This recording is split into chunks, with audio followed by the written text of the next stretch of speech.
Hey everybody, welcome to It's Just Bodybuilding, episode 35. Me and Dusty HANSHAW. Oh, let me redo that. Jesus.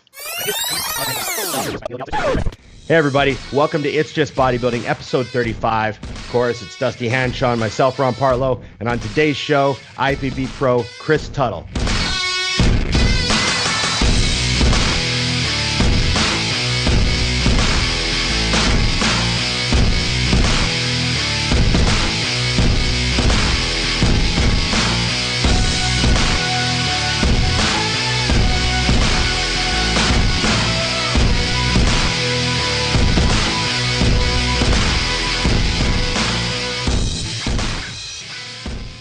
Dusty, you're still chewing.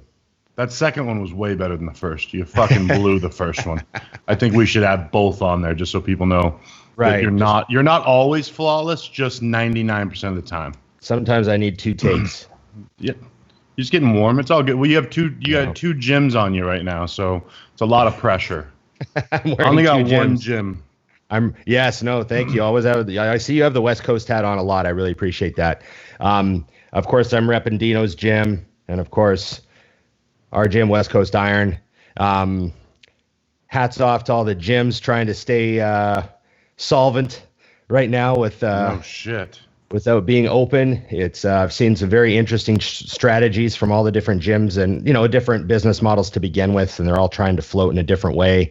And some guys have been around for 20 years, so they've got a ton of assets. Maybe they even own their building or something like that. Mm-hmm. So, some gyms, like I know a guy who just opened a gym, or like Anth Bales, they just opened that new gym over there, Like a week. A week. So, you got those huge lease payments. And I know that and some people are so clueless. They're like, oh, well, you can defer your payments. I mean, I saw the Prime Minister on TV just saying we're going to defer this and defer that. And I'm like, you still have to pay it. Like a lot of landlords are telling people, yeah, you don't worry about rent for 2 months, but then you pay double rent for 2 months. Yep. Like landlords are doing that. And businesses are like, I can't pay you double rent. Like I can't pay you back by September. Like we need to work this out, So there's a lot of people having a hard time. Luckily, we're doing good. We've got things pretty sorted out. We got a really strong support base and our landlord helping us a little because we're just about to sign a new lease. So we kind of worked some things there. Right. And it's going to be an expensive 6 months, but we'll live. Right. Yeah. Well, that's the magic, man. You guys will live and you've got, having been there and knowing your members, like they're in this with you. I mean, a lot of them are in this with you, Yeah, our members are really helping us out. It's been incredible. So, I think our approach is just be honest with the members and let them know what the situation is and the reality of everything, Yep. And it seems to work. I think, with social media now, I think any business is if you can just be honest with them and upfront. You see a lot of business owners on their social media now, and it really makes a difference. It connects you, especially now that everyone's talking about supporting local and all that stuff. Yep. Maybe the local businesses, maybe they'll really get stronger after they come out of this, the ones that make it. Yeah, for sure. So you want to bring Chris on? Absolutely. Let's bring some brains in with this shit. What's up, man? How's things?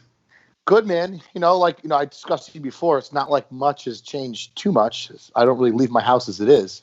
Yeah.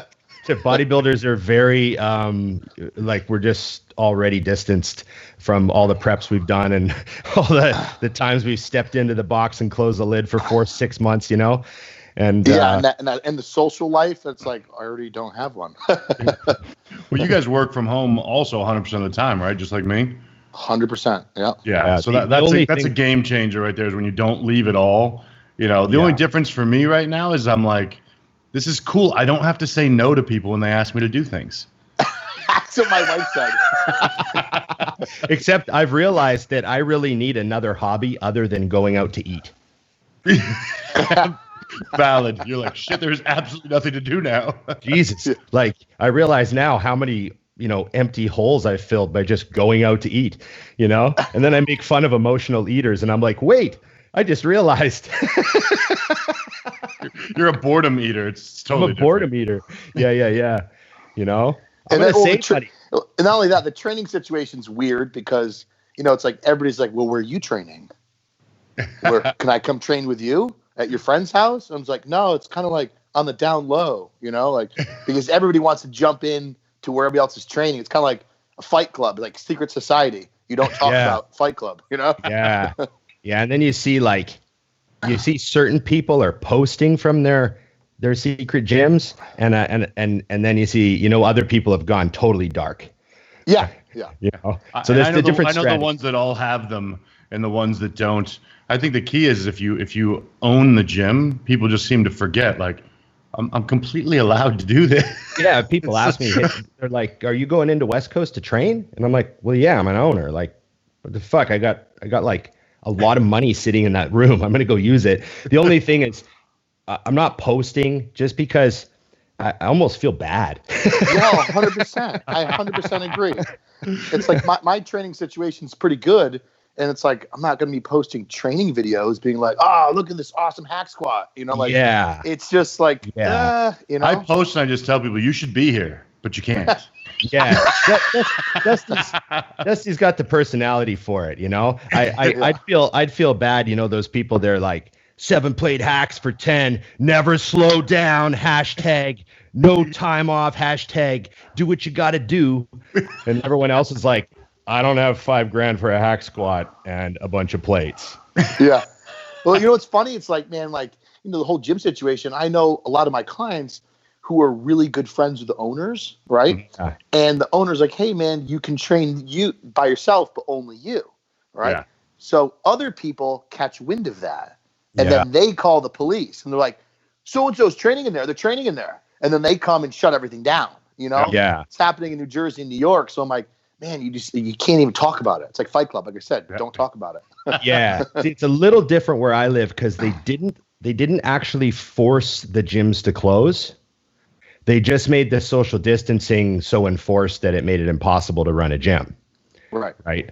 Well, unless you had one person at a time in there. Like, there's a couple gyms that are still open here, but they're doing 10 people at a time, and they're like 10,000 square feet.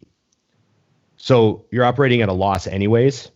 When you can't spot someone within you can't the rules. Spot anyone. It's illegal to spot. Like, and the fire, the fire guys even said to us when we were still open, they're like, you just can't have people spotting. And we're like, well, fuck, it's kind of the type of gym where that's how it works. Yeah. Like, you also can't use two pieces of equipment right next to each other. Yeah, I got to block off 6 second piece of equipment or remove equipment and all this bullshit. Like, they just made it impossible, right? Logistically impossible to manage. So, we can be in there. Like, there's nothing illegal about us being in there. It's just, and we love all the members and we got so many friends and it would just get so crazy. It's like the spotting thing. Some guy's on the bench and it's like, stuck in your spots. Like, I can help you. Just roll to your left. Roll to your left. I can tell you what to do from here, but I can't fucking come over there. I saw a video the other day. It was like a home workout COVID gym fail. And the guy was benching 4 plates for a triple, and he dropped it on his fucking neck. Oh, no. And you could see the look in his eyes. He thought, this is how it ends. Yeah. And he fucking squirmed out from underneath it. And I was like watching this video on my Instagram, and I was like, oh, like I thought I was going to watch someone die on Instagram for the first time. Dude's doing a live feed as he kills himself. Well, you know what I thought about, which is like not good to think about? I'm like, the other day I was like doing dumbbell rows and like, I got a weird sensation in my bicep. And I look at my wife, I'm like, if I tear my bicep, I probably won't be able to get surgery until like June. I go, that's it. Like, you're not getting surgery on a bicep tear. You're probably looking at me like, jackass, you shouldn't be training anyway. It's true. It's actually true. That. Yeah, we thought about that. I was working out the other day and I thought, man, you shouldn't be setting any PRs right now. No, not the time for that shit. Let's 12 rep everything for a couple of weeks. 12 reps, something you can do for 20. Yeah. That's freaking classic. So how's business ranking along? I know you and I already spoke about the fact that ours is a little bit weird, Chris, and it got worse, but yeah, it did. Yeah. Business is fine. It's hard to know if we have a drop off or not because we coincidentally stopped taking on clients about like a month ago. Right. So like we obviously saw a dip in that, but that was planned. Right. I mean, we're still having inquiries. And like you said, like we just had a wave of everybody emailing like all at once being like, We got to change the plan. We got to change the plan. No shows. This is all I have at home for exercise. I'm no longer walking around the showroom floor. So my steps are way down. I need to adjust everybody's plan. So for like a week, it was like 13-hour days every day, you know? And then it slowed down. Finally, it's more everybody setting into the rhythm of what they have. What they have at home. But it was pretty crazy for a while. I think if we do see a drop off, I think it might not be until like May or June. Yeah, as people realize their gyms maybe aren't opening back up. So yeah. Because I really don't foresee them being like, oh, May 20th. All right, everybody's back open. Motley Crue concert. I think it's going to be like, all right, well, no large events greater than 40 people. Still exercise, social distancing. I still think there's going to be restrictions. For sure. Yeah. The 6-foot rule is the one thing that we need to go back to a fairly normal life. And I think that'll get lifted in the earlier part of the rollout because they have to get people back to restaurants have to open and shit, right? Right. But the head count, totally, there's going to be a head count on things, which we should actually be okay because at our gym, we got a huge gym and our fire code and the amount of people we normally get are so far apart that even if they slashed our capacity, we'd still be fine. Whereas some restaurants might be sitting with half the tables and they might still be kind of fucked, right? Yeah. So it's going to be weird when they start, but it's that 6-foot rule. As soon as they fucking drop that, everyone's training. Yep. And a lot of people are going to be skittish too, Some are, yeah. Yeah. They see a line out the door somewhere, they're out of there, Yeah. So so let's get into that. How precautionary are you? I know we talk about how we're home a lot, so we sort of feel like we don't have stress. It's not like we're going to work with 400 people. But are you like an obsessive hand washer right now? Are you Lysoling all the doorknobs? Dude, my life hasn't changed in that aspect at all because I've always been a germaphobe nut. This goes back to, this is a great story. Arnold Classic back in 2006. Long story short, we're on the way to Arnold Classic. We get there. I didn't have deodorant. My buddy didn't have toothbrush. We go into CVS. I go into CVS and I get the stuff. I go to the counter and this chick behind the counter checking me out looked like she was about to die. She looked so sick. So I just put my shit down. I left. And my buddy's like, hey, man, where's my toothbrush? And I'm like, dude, I'm not going in there. That girl's sick. He's like, man, you're such a pussy. I'll go do it. So he goes in there, gets a toothbrush. I'm like, dude, did you wash your hands? He's like, shut up, man. Relax. So we go to the Arnold Classic, go the whole trip. The last day, he's like, man, I got a fever. And I'm like, dude, you fucking kidding me? I go, bro, you shared my drink last night. And he's like, dude, it'll be all right. So 2 days later, he calls. He's like, bro, I'm so sick. And I'm like, damn it, Paul. I go, I'm going to get sick. I got so sick, I was passing out and seizuring from my fever being so high. It was like 11 days. It was the worst 11 days of my life. So that happened. And then 2 months later, I ended up starting microbiology. Wonderful. Yes. Microbiology class in college. And we had to swab things and swab mouths and hands and fingers and grow things on Petri dishes. And that class just confirmed my life changed forever. And then from that point forward, I was like, I wash my hands constantly. I don't touch my face. And me working in the hospital, they train you that how germs and bacteria spread from patient to patient. So one of the test drills they did when we were there is they put your hand in this powder. Mm-hmm. And then at the end of the day, they come back and they shine a black light on your face. And it looks like some people smeared all over. Some people looks like they look like this to their face. So luckily I had nothing on my face, maybe on my chin, but it goes to show how many times people touch their face. Yeah. In a proper way to sneeze and blow your nose. So I've always been a nut about that anyway. And I already had N95 masks. Dude, I'm like a weird doomsday prepper as well. I've been ready since 2015, and when all this went down or started to go down, I know how people are. I knew this was going to happen. So I went to the grocery store about 8 days prior to that huge hit, and that's got everything I needed for about a month. Because I knew it was going to happen. I knew right away. I'm like, it's going to happen any day moment. I'm just like, I'm going to go there, get all my stuff. And some of my friends are like, dude, relax. It's not the end of the world. And then 5 days later, hey, man, do you have any extra chicken? Do you have any of this? I doomsday prepped a little bit once, but it wasn't for COVID. It was Y2K. Oh yeah. I remember I thought, what if my debit card doesn't work for a few days afterwards because all the banks are fucked up? Because that's what they were telling us, right? All the computer systems could like go crazy. And I wasn't like worried that it was the end of the world, but I thought there might be some technical problems for a while. So I was like, cash. I was like, fuck yeah. Well, I was working in the bar, so I had lots of greasy money anyways. But Don't touch that shit. It's dirty. But I went and I bought like a bunch of cases of, the good tuna, the white tuna.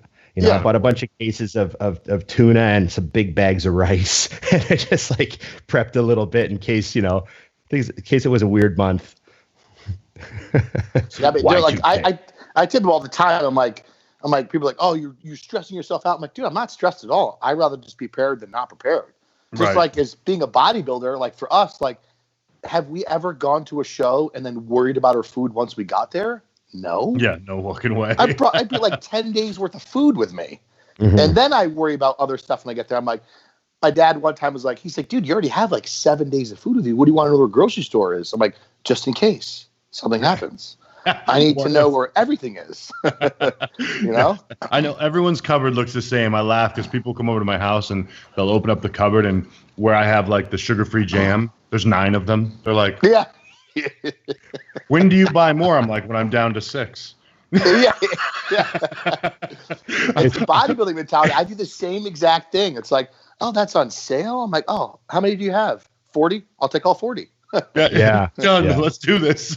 Yeah, I gotten some funny looks since this started because, I went to the butcher and I asked for, my normal amount. And they're like, oh, we can't sell you that right now, because they got the limits on things, right? Yeah. I'm like, oh, fuck. And the one guy beside me, he's like, oh, you're stocking up. And I was like, no, that's my normal amount. It's fucking Tuesday. This is what I pick up on Tuesday. That's what I do every week, And I was going through the grocery store the other day and I grabbed all the bags of green beans that were left because there was no other vegetables. And I was like, holy fuck. So I grabbed all of them, and that girl at the counter was like, took all the green beans, didn't you? And I was like, yeah, but I need them. Like, it's normal. It's just for me. It's fine. Yeah. I would have been like, well, nobody else wanted them. So, I mean, the only vegetable left. So I'll take it for the team. That makes you a good person all of a sudden. I'm just lucky that's my favorite one. Right. So Chris, what's the, I know you don't have a timeline. No one does, but the competitive plans, I see you growing and being leaner and growing and being, I hate you. But anyways, what's the thought process besides you don't know when, but I mean, obviously you're strictly open now. I mean, there's no fucking way you can make it back down. If I were going to project something accurately based on how everything's going, I would say spring 2021. Yeah. I want to diet from 270, I don't want to diet from like, I'm 261 now. Like, I want to be substantial. You know what I mean? I want to be very happy with what I have, but I still need to bring up some body parts on my body that have been lagging. And I just don't want to look like an ass on stage, Right. So like, I want to make sure my back's a lot better because my back's always been my worst body part. And of course my knee injury has hindered me a lot. So my legs need to come up a lot too. So I was going to ask you about your knees. I noticed you used the what was the electronic thing called again? The new fit, yeah, new fit. Yeah, I noticed you were doing stuff like that, and I noticed you. I was looking through your page. I thought I was following you, but I was following your coaching business. Oh. And then I realized I wasn't actually following you. I just so anyways, I saw your video where you're doing the banded hacks and you were getting your knees going again. What's this? What's the status? Honestly, man, I don't know. Genetically, I have bad knees in my family, right? Like my grandfather had full knee replacements. He never bodybuilded. He never raced motocross. He ran marathons. My dad did run some marathons, but my dad needs both knee replacements. He never squatted. He never raced motocross. I raced motocross practically my entire life, and I remember my knees swelling even when I was 15, Right. And I was a jackass for years lifting, trying to lift as much as I could, ignoring knee pain, wrapping my knees tighter, put on another plate, and then long story short, over time, it finally my left leg, the left leg that's slightly longer due to hip malalignment. I had a catastrophic injury where I had severe chondromalacia, and I tore the left hamstring in the same leg years ago, which doesn't really help in the whole functionality of the structure of a squat or leg training. Yeah. But I mean, I already have arthritis in both my knees. So like, every day my knees ache and are pain. So I have to be very careful how I train legs. And obviously that's a huge limitation. I'm able to get them up in size from what they were. But I mean, squatting 5 plates or 4 plates or even 3 plates is never going to happen again. Right. It's just not. I have to use machines where I'm totally fixed, where I can keep my hips straight and go. But I mean, some weeks it's good, and the next weeks it's not. I told somebody the other day, they're like, "Oh, you're lifting much lighter weight this week on legs," and I'm like, "Listen, man, like the ability for me to train my legs is depending how I feel. Last week I'll get 6 plates on hack squat. This week I'm at 3. Right. And it's all because of the way my knees feel, and that's my reality. So Right. I've been doing everything I can to make that weight more difficult for my quad. Pauses, going 3 second on the negative, using bands to alleviate the pressure on the bottom of the motion, making sure I'm using consistent repetitions to fatigue the quad as much as I can, really focusing in my mind on using my quad and not using my hips. Yeah. So doing everything I can to make lighter weight heavier. Yeah. But who knows? The heavier I'm getting, obviously my knees don't feel great, it's like they did 30 pounds ago. But, Right. You carry it really, really. I mean, it's funny because you got bird bones. I mean, you've got like the smallest joints ever on top of it. So it's awesome to hear that just the weight alone isn't making it drastically worse. You know what I mean? Yeah, no, I've learned a lot because, Dusty, it's like working from home and being on the computer. It's like your body gets very tight and dysfunctional, and I never had so many injuries in my shoulders and my neck since I've been doing this for a living. So there's a lot of corrective exercises that I do to help counter those muscle imbalances that occur from the seated position, standing, or just plain simple being sedentary. What do you do for your neck? Well, neck, what I've done is I have a standing desk. The chair I'm sitting in now, I will sit for a little bit, and then I have a recliner that I kind of revolve between.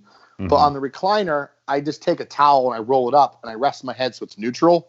Yep. So my head's like this, and I put the computer right in front of me, so I don't have to reach, and my head is rested. The only problem in that position is my hips start to bother me, so I have to move. Yeah. So then I'll go to the standing position for a couple hours, and then back to the recliner, back to the chair. It's a disaster. It's funny because my healer, as I call him, because he does everything. I'll go into his office and he's like, "You were driving this weekend?" I'm like, "Oh yeah, I went to LA or whatever." Yeah, the problem with that is your right foot is always forward and your left foot is always back, and now your hips are off, and you're apparently putting your right hand on the steering wheel a lot. And I'm like, Jesus. Like, you could see all of that by watching me do one squat. He's like, "Yeah, when you're driving, you need to move your hips back and forth, and you need to move your arms back." I'm like, yeah. Just because we're talking about a 6-hour drive twice in a couple of days. He could see all of that when I came in because I was like, man, I'm off. And it was just because everything is twisted, And when it's twisted, your risk of injury is like quadruple. Oh, yeah. Yeah, and then just put 1,000 pounds on your back and, go ahead. Yeah, done. Yep, 100%.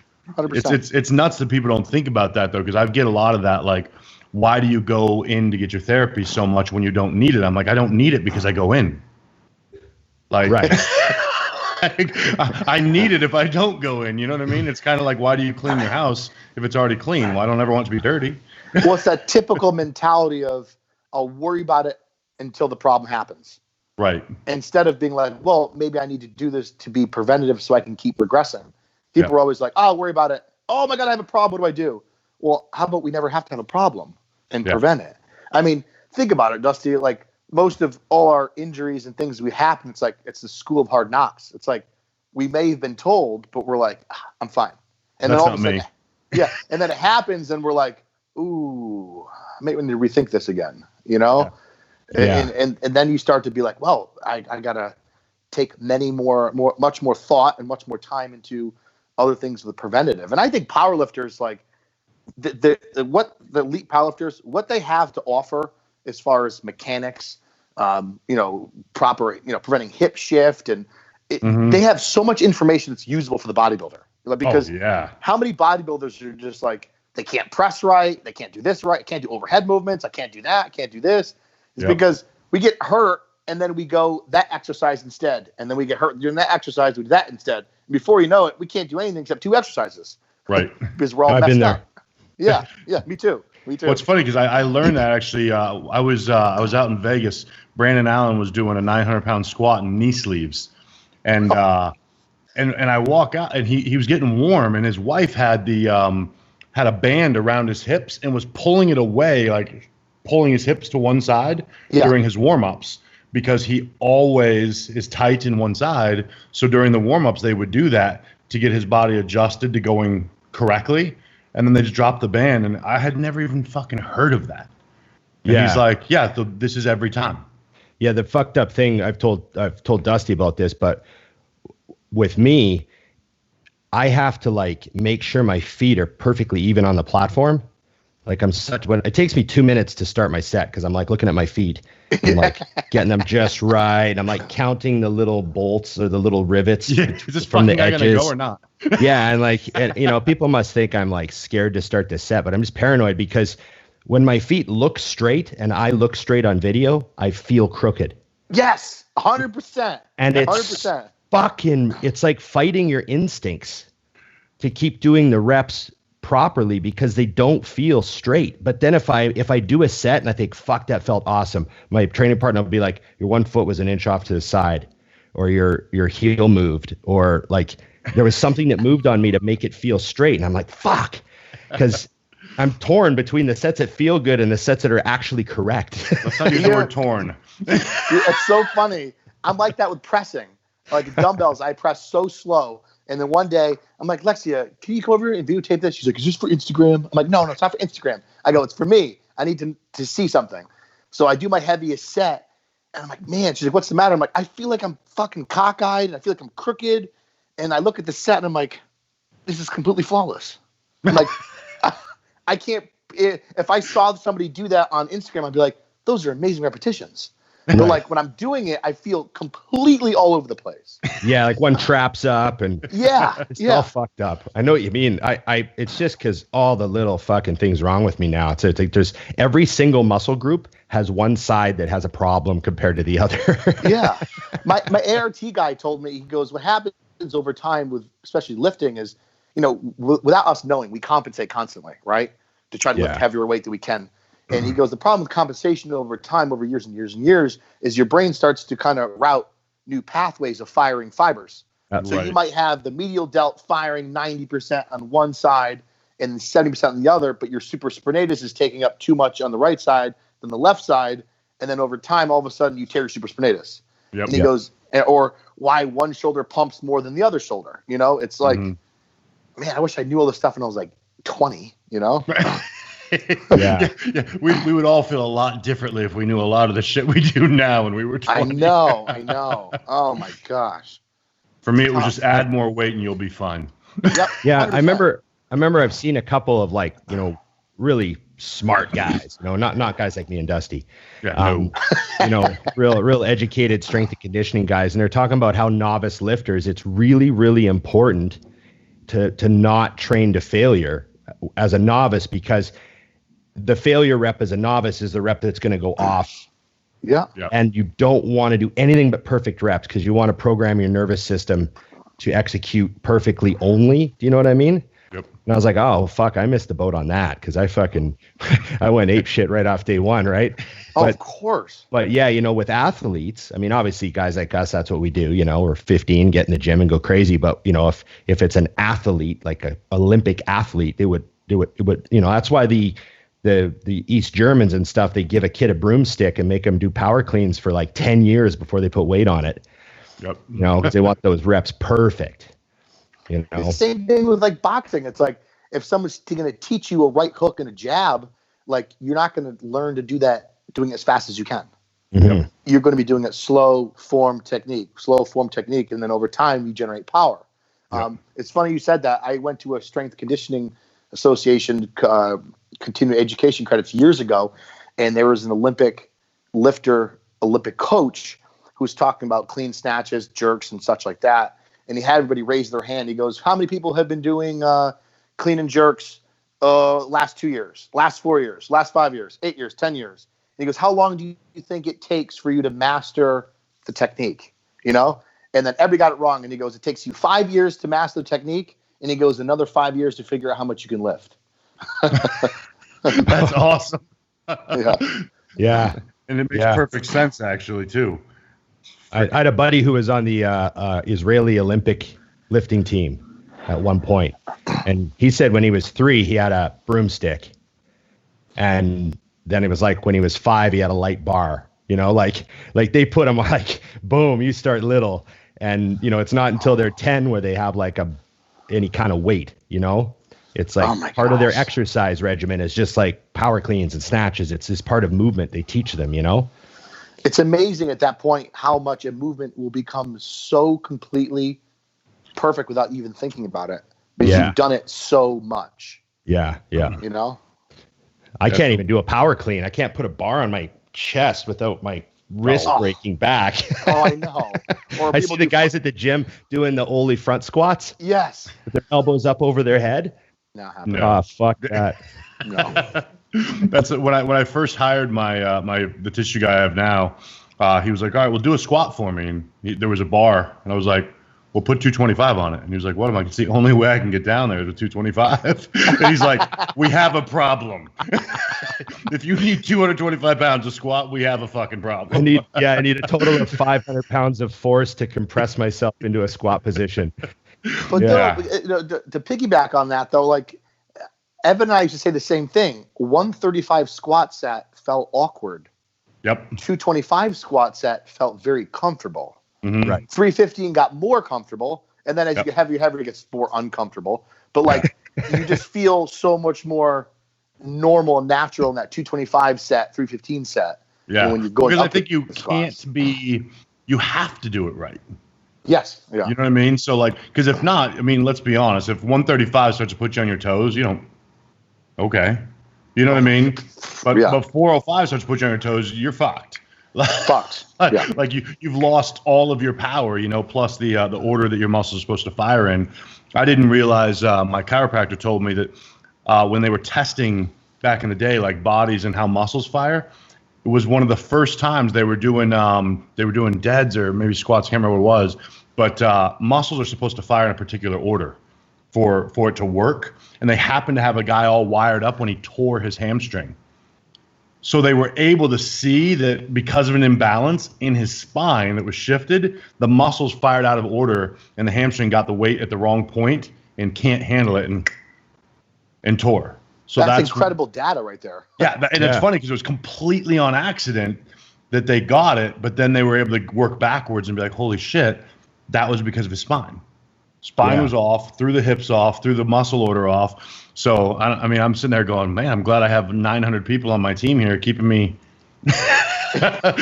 in fucking order. Yeah. I got a couple of good questions for you. You got some people that obviously know you a little bit. This guy's Thomas X-Frame Army. He asked me, Chris has talked about avoiding antioxidants around the workout. Is that just supplements or is it certain foods? Supplements. You know, I know research has supported that, like, you know, if you're jacking yourself up of antioxidants pre and post workout, you're kind of in some way or sense of form. The theory is you're hindering the inflammatory response. If you hinder the inflammatory response, therefore you might not have the same adaptation as you would, you know, normal. Kind of like people loading up on NSAIDs, you know, constantly through around their training. But no, I honestly, I don't believe that you could even achieve that level of antioxidant just by eating blueberries. I mean, you're not going to eat like 2 pounds of blueberries post-workout to get 1,000 mg of vitamin C, you know? Right. Yeah. So it's more or less just the lines of supplements. But I don't by any means avoid foods that have antioxidants pre or post-workout. I just have the meal I want to have, and that's it. But I don't sure as make it a point to load up on antioxidants to stop the free radical damage and inflammatory process. Is there a window of time that you would insert between your workout and taking an antioxidant? Is it like, because I've heard people say that good inflammation is like a 3 to 5 hour window that you want to keep open. I'm not familiar with that. I will never comment on something I don't know. I'm not familiar with that window at all. So, you know? Dusty and I have talked about this. I've said, Dusty said too, You always know when someone is a good expert and a good source of information when they're willing to say, I don't know. Yeah, I don't know. That's a must, because if they know everything, you know they don't know shit. Yeah, that drives us crazy. Yeah. We talk about that all the time. They have some crazy answer for everything. So I got one too here that, and this is fun because it's actually stuff that I always look at on your page for as well. Is how do you work backwards with someone, or what supplements do you have them take if you're finding they're having digestive issues, gassiness, bloating, almost irregardless of what they're eating? All right. So if you're saying that the diet on paper looks pretty good, as in it doesn't contain a lot of issues or foods that are harder to digest, what would I do? They're not eating 2 pounds of broccoli to every meal or anything like that. Usually I have them ask about their history, because everybody has a history. Mm-hmm. Do you have a history of IBS, IBD? Have you used probiotics in the past with success? Because as we know, probiotics do not work for everybody. No, sometimes they work a little bit, sometimes they don't. They vary from brand to brand. Mm-hmm. Then I'd ask them about digestive enzymes. Have you used digestive enzymes before? Where in the day you having this gas will help me kind of come up with an idea of what I should start them on. So usually I start them on some sort of digestive enzyme, and usually I will tell them to buy like a moderately strong concoction of digestive enzymes and just take 1 tablet. All right. Right. So like, say if they have gas midday, I'm like, oh, how many meals have you had that by then? Oh, I had 3. Okay. So meal 2, take a digestive enzyme, avoid liquid with foods, or limit the amount of liquid with foods, and see if you feel any difference for 2 or 3 days. Right. And then, I feel much better. Oh, okay. Let's add digestive enzymes to meals 2, 4, and 6 to see if that fixes the problem. But this is the other thing, right? Is a lot of the knowledge and things I've learned to digestive is not from my school and masters and me having IBD, is also understanding that like when the body's under severe inflammation, your body sometimes can't tolerate the most common foods that you normally tolerate.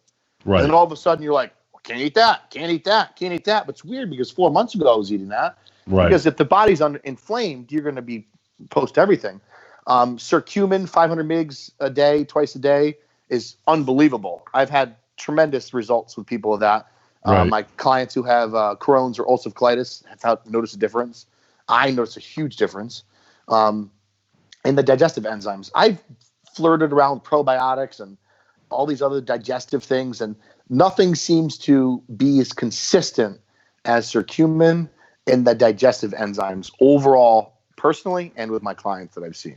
Nice. Doesn't mean there's other things that don't work. You know, I think that's key. When you've got that balance of across the board, like you said, because I have, people who follow me know, they're like, man, I could never eat like that. I'm like, well, don't fucking eat like me. I digest everything. I don't have stomach problems. I don't have gas problems. I drink with every meal. Like I break every rule there is, and it's fine. And then I have clients that we have to be so tight on, all the way down to like temperature of fluids. You know what I mean? Yeah. What's funny about the digestive thing, like I've learned myself, is, knock on wood, I have ulcerative colitis, and the worst it's been for prep North Americans, I was shitting blood and mucus 13 to 17 times a day. Oh. Like I would go 3 or 4 times in the workout, and I would feel ill and sick. I couldn't tolerate anything. Fast forward to now, knock on wood, I haven't had one sign or symptom in probably close to 8 months. And one thing that I've learned is what people do, which is a problem, is they look at their diet if they have digestive issues, and they eliminate all high fiber foods. But if you eliminate all high fiber foods, what are you eliminating? Prebiotics. Yep. That help feed the healthy gut flora. Yep. So weeks and weeks down the road, your gut flora starts to starve. Yeah. Now your ability to digest food greatly decreases even a little further. So now they start to have, I'm starting to have problems digesting this now. Now the digestive system's just rocked. Right. So at that point in time, I tell people, I'm like, I know your diet's just chicken, rice, oil, and rice products and nothing that supposedly it causes gas, but you're going to have to slowly start working in prebiotic rich foods slowly. Mm-hmm. And you're going to have a little gas at first, but over time it's going to get a little better, and you're going to be able to digest more and more and more, because majority of people in bodybuilding shouldn't be having all these digestive issues. Right. Why is most obese people, I can't say most, but why is people who are overweight who don't train, why aren't they suffering from all these digestive issues that we are? Right. They're eating tons of food all the time, you know? Mm-hmm. Do you think? Yeah, go ahead. Oh, sorry. I had a conversation with like an old school guy about this, and he was telling me, like, you know, when he was bodybuilding all through the 80s and early 90s, no one had gut problems. So do you think that like the other stuff we're doing, you know, just testos is what they normally are and all that sort of stuff, do you think that influences it with some of the people? 100%. I mean, as you guys know, it's like your digestive system is directly related to your sympathetic nervous system. Mm-hmm. So if your sympathetic nervous system is revved out constantly, you're going to develop more gas, more bloating, more likely to experience IBS or IBD-like symptoms. Anybody with IBS will always tell you it's considered the nervous person's disease, right? Because they're always anxious. You'll never see a super calm, laid-back person with IBS. It just doesn't happen, right? Right. That's funny. Because usually they're high anxiety. They're stressed out and revved out all the time. So like high androgenic compounds, halo, tren, and things like that. Like back in the day when I would implement anything like that, when I was having a flare-up, it would get worse right away. Because your central nervous system gets stimulated, your sympathetic nervous system goes up, your body's kind of revved. Now sleep starts to hinder a little bit, and your digestion's like, fuck you. And then it's just like a whole cyclic effect, you know? Right. But I mean, back to you saying with doses, I would say a lot of that. And I think people aren't just putting in the effort that they normally used to with the foods.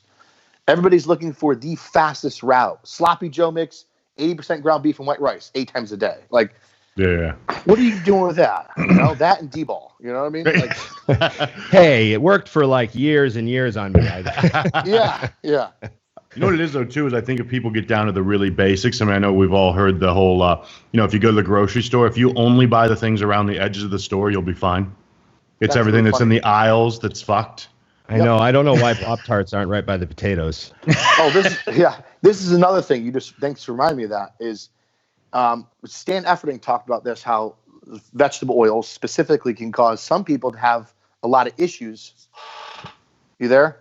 Yep. Okay. We got you. Some people have a lot of digestive issues with soybean oils, canola oils, and things like that. Like for me, I have a couple of, food items or food products that have a lot of those fats. I don't feel good. And I haven't had a lot of clients, but I had one client specifically.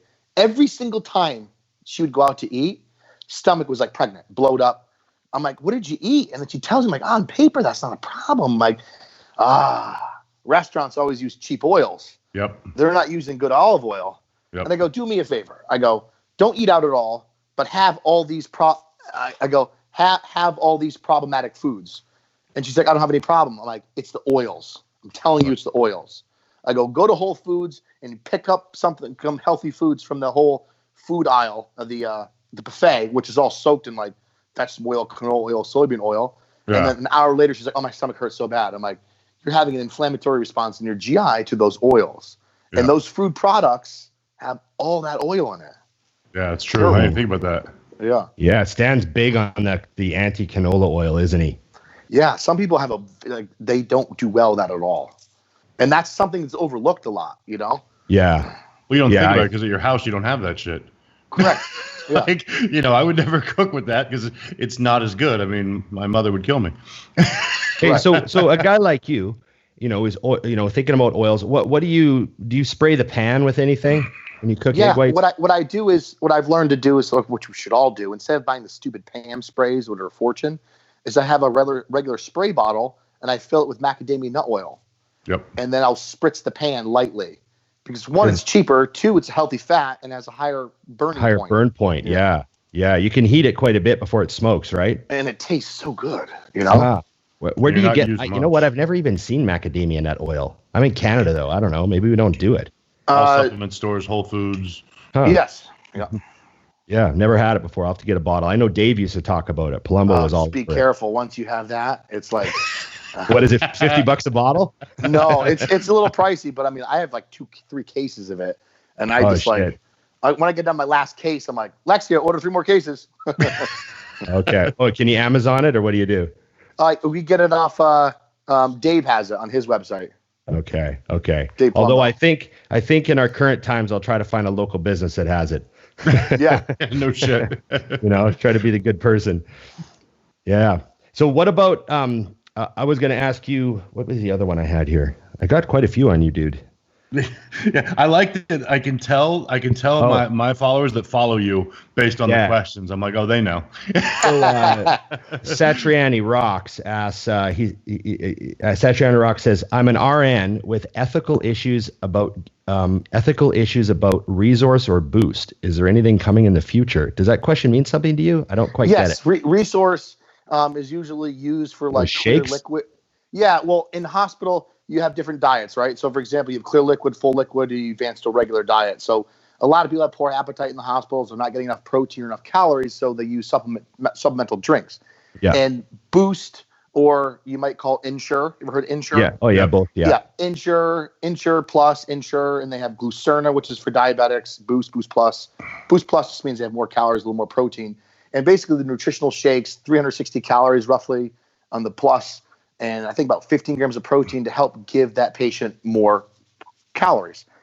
Now, to answer his question with it is like, is real food way better? Of course it is. But the bottom line is you have to look at what is realistic for that individual patient or person. Mm-hmm. Some people might come to me like, Chris, what's the best diet? And I'm like, well, the best diet's honestly the one you're going to follow. So let's talk about what you do now. Let's make changes from there in advance. Well, they're like, well, I don't want to eat fish. You can make me eat fish. I'm like, I'm not going to make you eat fish if you don't like fish, right? Yeah. Right. So when it comes to patients not being able to eat and using supplements to help them gain weight, if they need it, I think it's important. And then from that point moving forward, you would show them how to make better food so they like it. But I remember working in the hospital and thinking the same thing, because generally those products they use in the hospitals don't have the best ingredients. Yeah. It's like maltodextrin, high fructose corn syrup in them. Anything to make it taste good, to deliver calories for the patients to eat. Yeah, soy protein. But in retrospect of somebody dying, who needs extra calories and they have malabsorption issues, then it's the best bet for that particular time. Yeah. Unless you have some sort of better substitute. But there's definitely better substitutes out there. It's just the hospitals aren't going to foot that bill for Whole Foods products that they're not getting whey isolate. Right. I mean, think about it. Imagine approaching somebody off the street who's not a bodybuilder, who generally eats fast food, who's in the hospital, say they have cancer and they're not getting enough calories, and you're trying to give them calories, and you give them a protein shake. They're going to be like, this is disgusting. I'm not eating this. Yep. But Ensure tastes much better than a normal protein shake, so they'll probably consume that, or even add ice cream to it. And on paper, it's not the greatest, but if you look at what it's doing for that individual per case, it's probably ethically the best way to go about doing it at that point in time. Yeah. Well, you nailed it. It's just like your clients. I mean, we all start the same way. Unless someone's diet is shit, I literally will tell them in their first email, don't freak out that you just paid me $250 and I sent you back a diet that looks almost exactly like what you were already doing. I do that all the time. We're going to get away from it, but if I can put you right to what I'm doing, you're not going to fucking do it. Yeah, they're just going to fall off. So this is a long game, but I always think about that when they get the first one and they're like, where's my money?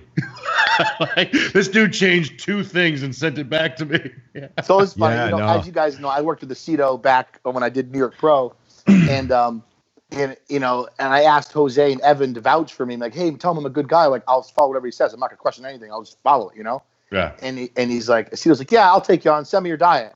And I sent him my diet, and I sent him the check. And the next day, he sends me the exact same diet back. And he goes, all right, you're good. Check in Friday. And I'm just like, wait a minute. Yeah, I know the deal. I'm like, okay, cool, no problem. And I progress from there. I did a diet yesterday. I actually got a new client the other day, and he sent me the diet he was on, and it was really good. So I just converted it to all the numbers I use. Like he had it in like ounces, and I converted it to grams, and I just like made everything kind of my language and sent it back. And he's like, this is the same diet. And I was like, no, it's my diet. Yeah. Grams is way easier. I couldn't read it before. It had grams and ounces in it before, and I just I can't cross over. You fell grams is way better. I like grams way better. People make less. Randomly throws in a half a cup. Yeah, you're right. Smaller unit, right? It's like, exactly. I know what you mean. I know what you mean. You learn that anyways from going with all your clients overseas. Because when I first started, everything was in my brain was in ounces, so it was ounces. And then they would email me back and like, what is this? I'm like, well, fuck Google, number one, but I'll do it.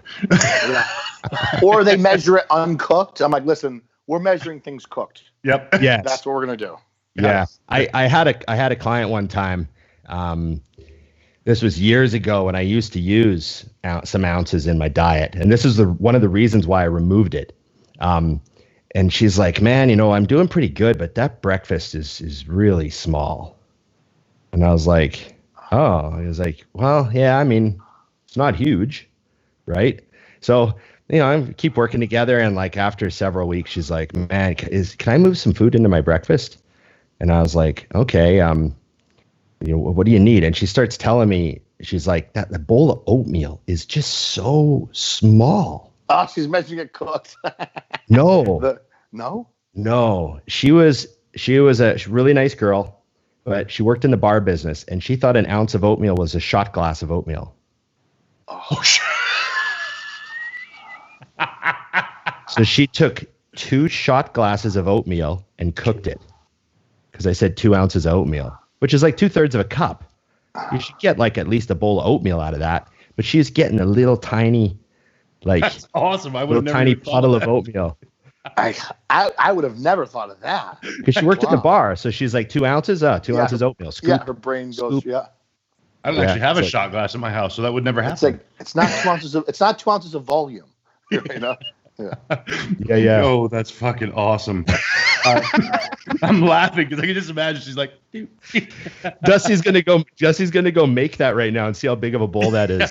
Well, the problem is my bowls are so big. Yeah.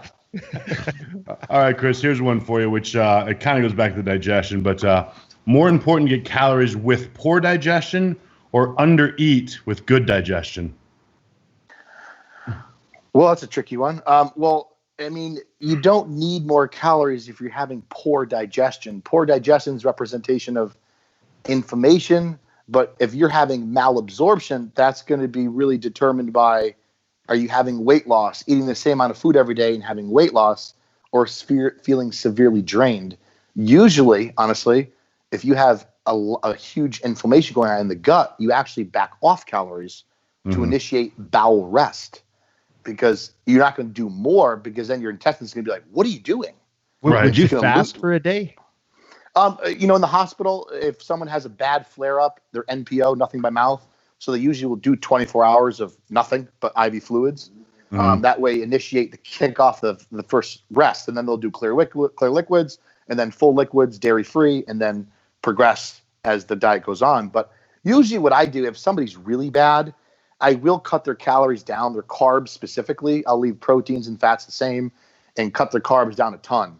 And maybe even add a little fats back, more of oils and things like that, and whole eggs. Right. And to help them get some calories in for like 3 or 4 days. And usually they feel better right away. And then I'll slowly start to bring more carbs back in and so forth. Carbs are what people have problems with. I mean, you're not going to sit there and eat 4 tablespoons of peanut butter and be like, oh, I'm so gassy. Yeah. You eat a bunch of potatoes, your stomach's going to be like distended and gassy, Yeah. People make jokes about, the old like kind of stereotype, like bodybuilders and their protein farts, but it's actually your carb farts. Protein doesn't the carbs. Yeah, 100%. It's the carbs that cause all the problem. You know what I mean? My body handles white rice, oatmeal, and green beans with 0 gas. Like I can eat those all the time, but as soon as I throw potatoes, or sugar, if I eat some sugar, then like it's like just set the watch, and you'll know I had a tub of ice cream and a box of muffins. Yeah, the sugar just ferments in the GI tract and causes so much gas. Yeah, and then broccoli and vegetables like that just kill people, and they don't think about it. Like I know so many fitness people that they eat bags of broccoli. My girlfriend used to love some of the worst vegetables, and she just had to cut them out because she couldn't take them anymore. But they'll eat Brussels sprouts and broccoli all the time, and oh, my guts are so. And I'm like, you got to stop, because they think they're healthy, right? Right. They're like, oh, they're healthy. They're green vegetables. I'm like, yeah, but you got to choose your vegetables. What do you tell people? I believe it or not, on my plan, I actually have a note of acceptable vegetables and non-acceptable vegetables, because I get so sick and tired of going through the same conversation we're having now, figuring out that it's just broccoli and garlic salt. You know, it's like, stop using garlic salt, stop using onion powder, stop eating broccoli, because you know how it is. A bodybuilder will be like, oh, I can have broccoli. Okay, I'm going to go to my BJ's or Costco and buy a 10-pound bag of broccoli. Then I'm going to eat broccoli every meal, all day, every day. Well, that's a problem. If it's Friday night and you're having broccoli at dinner at a steak restaurant, I don't care. Just don't have it on a repetitive basis, or you're going to have a problem. I mean, you know, like you said, people associate broccoli is great for you. Those vegetables are wonderful, but not if they're going to make you feel like that. I don't want to feel like that.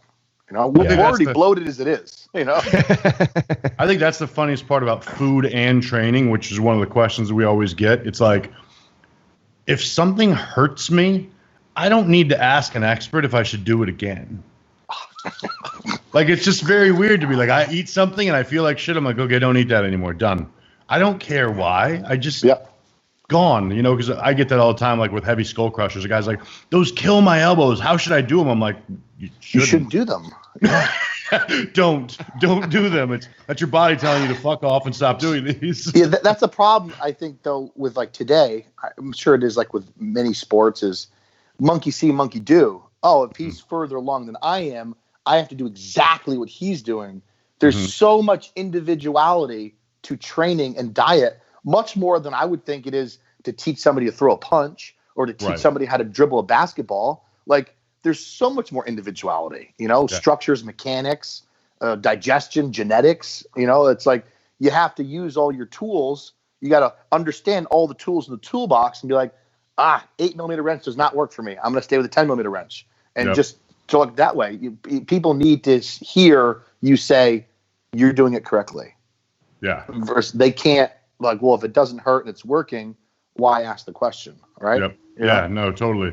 That's why it's always a fun, because I get that a lot with people, or, you know, the old everyone's famous, you know, do you have to squat to have big legs? And it's funny, I just heard Fuad a couple episodes ago on his show talk about, he had the same problem I did with squats. The way I was doing them my entire life, between that and hockey, right to my ass. Yeah, yeah. Because of how I was structurally squatting. I'm strong, but it wasn't doing shit for my quads. Yeah.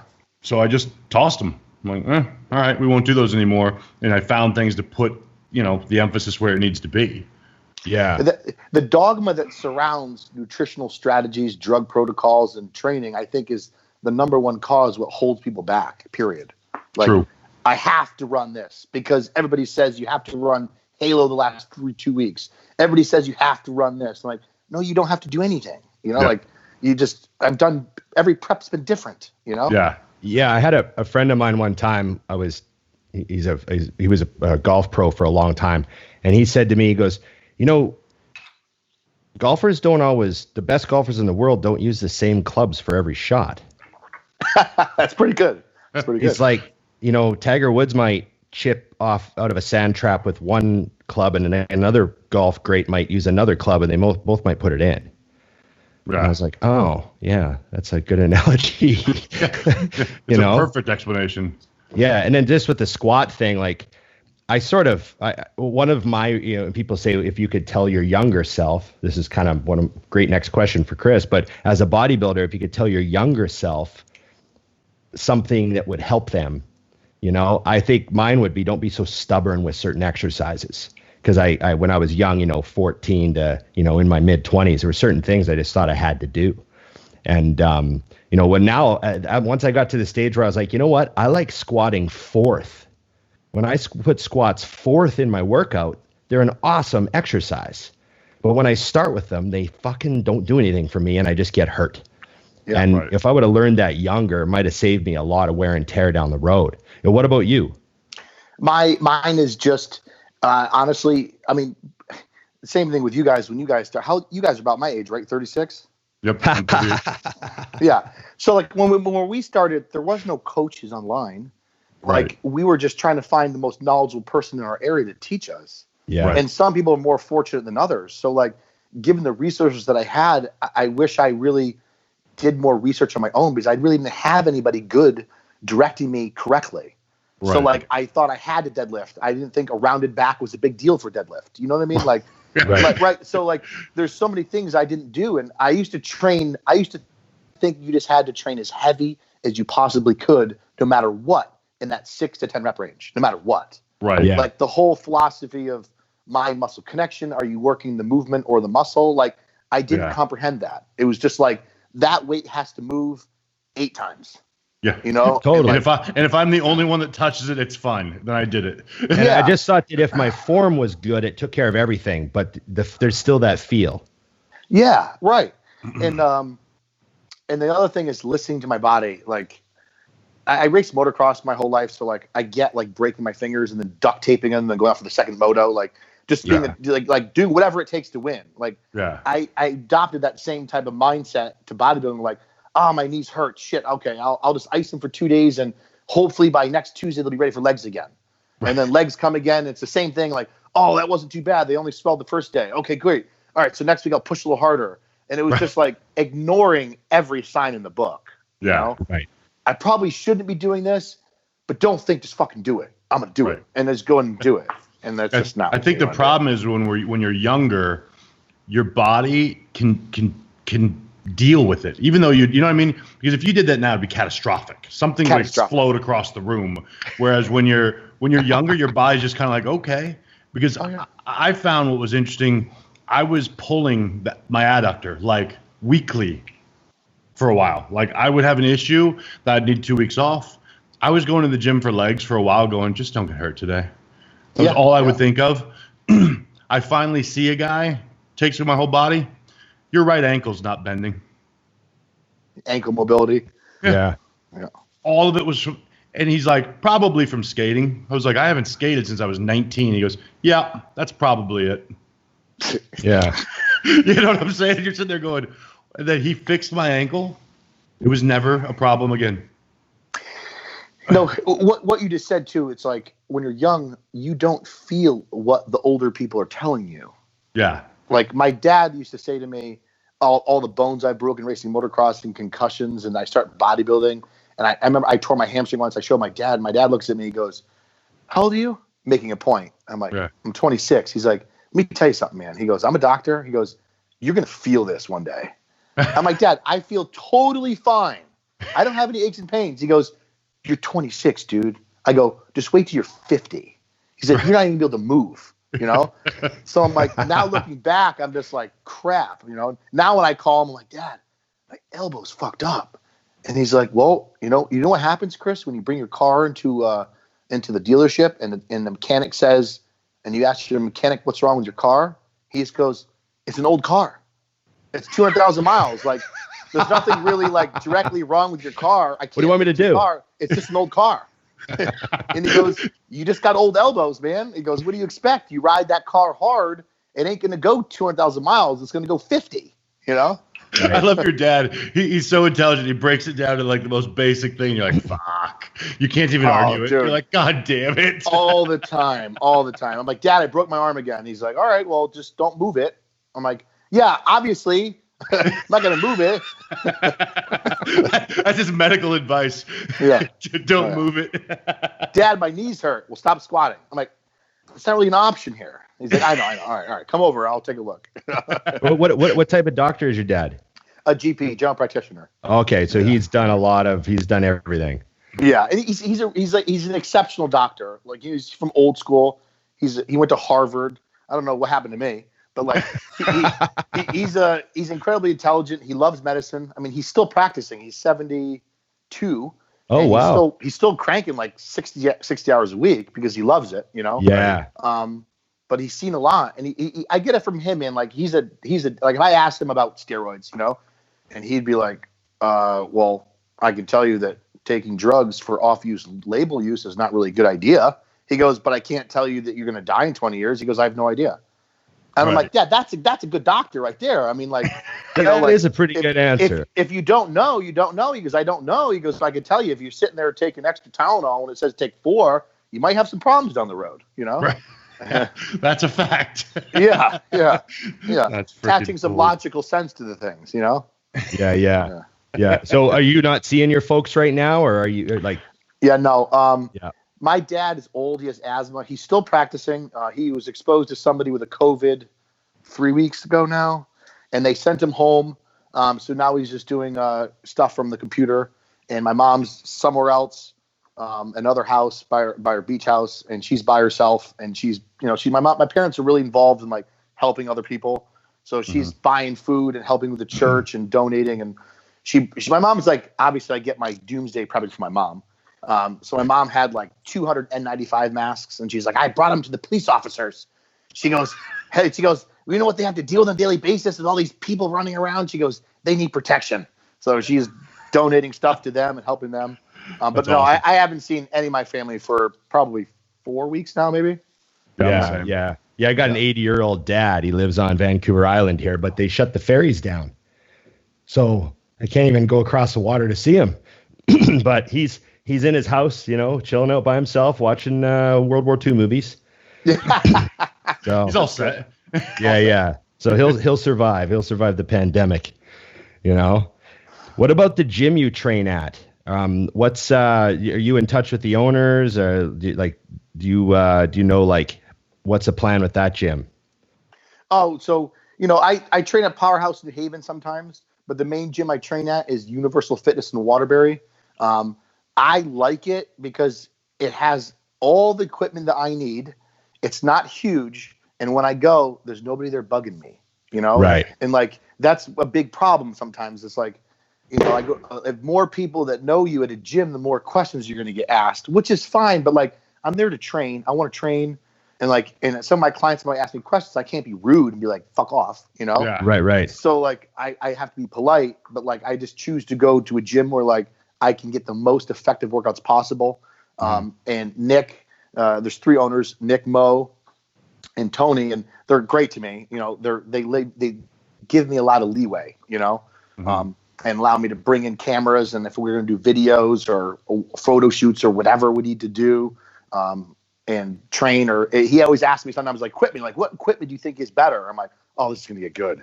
All right, get this one. But I love that gym, and that's where we're training at, How far are you from New Haven, the powerhouse up there? I'm exactly 25 minutes to both gyms. Okay, cool. So how far are you from Evan's house? 45 minutes. Oh, okay. So he's kind of on the other side of Montanari Brothers then. Yeah, so it's like if I'm here in the middle, Montanari's is here, my gym's over here, and Evan's this way towards the shore. Straight up. Right. Okay. Yeah.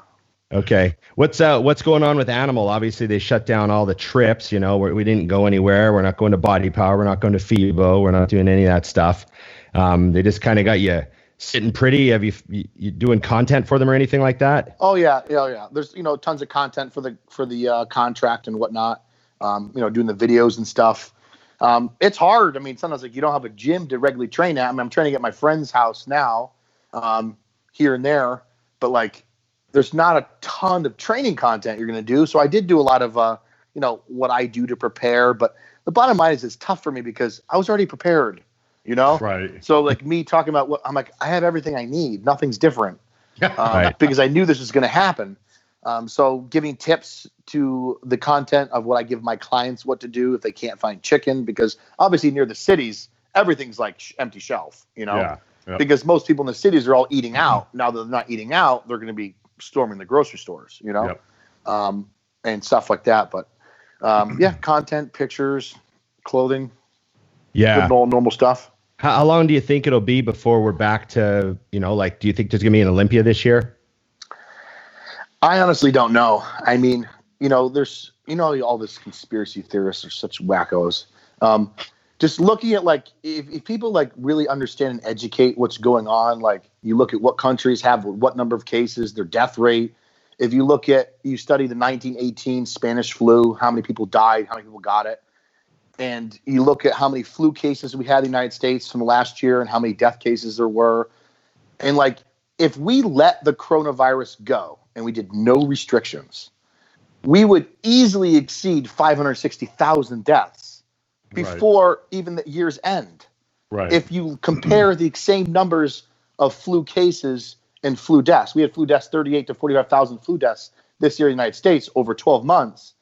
Now, if you take that same number of people who got sick with the flu and took the same amount of people with coronavirus got that number that high, and you did the death rate percent, you're going to have an outrageous number. Right. Now, there's no vaccine for it, and it's going to come back in the winter. It's going to. So I honestly don't know. I mean, like, I know the curve in New York's flattening. It's going down. Our curve is not supposed to peak until, I think, 6 more days. I mean, who knows? I foresee things kind of opening back up. But, I mean, the fans, amateur competitors, sponsors, that's what drives the money, right? Yep. So it's like, you're going to just have competitions with just competitors? That's saying if you were the promoter, you'd be like, fuck off, I can't make any money. Right, you're going to be in the hole. You're going to be massively deep in the hole. Yeah, deep in the hole. So who knows what's going to happen, man? I mean, I hope, like, you know, I know they're trying to get, you know, here they're trying to get testing kits, you know, enough for everybody come fall. So if you test yourself, you can be like, I'm not going out, so you don't spread it to other people. But I mean, who knows, man? Who knows? I mean, they can't keep everything shut down forever, because at what point is you're weighing the total deaths to a whole world economic crash? You know what I mean? Yeah. Like, you gotta, it's sad to think about, like, oh, deaths or economic crash, or you know, well, an economic one crash will kill both. Yeah. It's it. I know, and I find most people are like you. They're reasonable. There's a problem. We have to deal with it, but we have to do our best to get back to normal life when we can. Right. And then you have Facebook right now. Holy shit. Oh, I can't do it. I don't go on there. So it's Facebook's rough right now. There's not a lot worth reading on there. And then you have, obviously, the problem with Facebook is it seems like there's only two extreme ends of the conversation. There's like the people that think there's absolute, like, these crazy conspiracies, and then you have the people that are, you know, think that every single person who is outside should be put in jail. Like, right. You know, that far end of the spectrum. Well, what gets me mad is, like, you know, rules are set out for a reason. Government sets rules so it could generally protect the whole society. Then you have people be like, well, I'm not doing what the government tells me to do. Government's trying to control me. And then the next election, they vote for more government, right? Yeah. But, like, if you compare other countries' rules to our rules in the United States, we're not even close to strict. As people in Australia, they're getting fined $1,300 if they leave their house. Yeah. You know, like, my client in Australia told me that a couple guys got caught playing video games together in their house. They all got fined $1,300. Like, if you do that in the United States, people would lose their mind. You know, oh my God, Trump's a dictator. Oh, we got to throw our arms to the streets. You know, it's just like, dude, this is for a reason. Like, I have a client that lost both their grandparents to the COVID. Like, I don't care. That's not the government doing that, dude. That's a virus. Yeah. That's your jackass in the street having block parties when this shit's going on. You know what I mean? Yeah. We had a lot of that. We had a lot of that early on here. I remember we talked about that. I have people from my gym who I knew, younger kids, you know, 25, 20, and I don't sleep. So at night, sometimes to help me sleep, I turn on stories and just lay there. And also, I see them like they're having a fucking house party. They're sharing drinks. I'm like, what in the fuck is going on right now? Like, you're literally drinking out of the same glass, face pictures with everyone's faces all jammed. I'm like, is this intentional? See, I'm too germ-phobic to do that on any normal year. I'm not drinking out of someone else's glass. You know, I drank out of my training partner's water bottle like a month ago by accident. And I, like, took a drink, and then I was like, ooh. And he looks at me and goes, you just drank out of my bottle. And I was like, fuck. This was before COVID even hit, you know? I wasn't even worried. It's a lot for me. You know, the only time I'm not worried about germs is when I'm fucking. Yeah, right. Yeah, I don't think anybody is, really. You're not thinking at that point in life. No. I saw the best meme the other day. It was Van Damme, and he was catching a punch in Bloodsport. Yeah.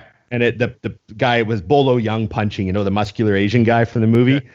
And it said, you know, he's labeled as the COVID, and then Van Damme's fist is people who eat ass. Did you guys ever hear Joe Rogan's description of what it's like to be a male with an erection? No, He goes, have to. He goes, picture a bus driving down the highway. And he goes, and there's papers flying all around the bus. And you don't know who's driving the bus. You're in the back of the bus. And that thing is going crazy and windows are everywhere. open. Windows are open and it's complete chaos. And he goes, then you finish and all of a sudden you're the driver of the bus. Being like, what just happened? That's so accurate. Yeah. How did I get here? And then the shame hits. Yeah. You're like, what just happened? Then the shame hits. That's terrible. That might just be me. I don't know. Oh man. Feel no shame. Well, it's been awesome having you on, man. That was perfect. We always like to end on a laugh, Dusty. You timed that well. Chris, do you have what's your business website and stuff like that so we can make sure? Yeah, the one I've been following.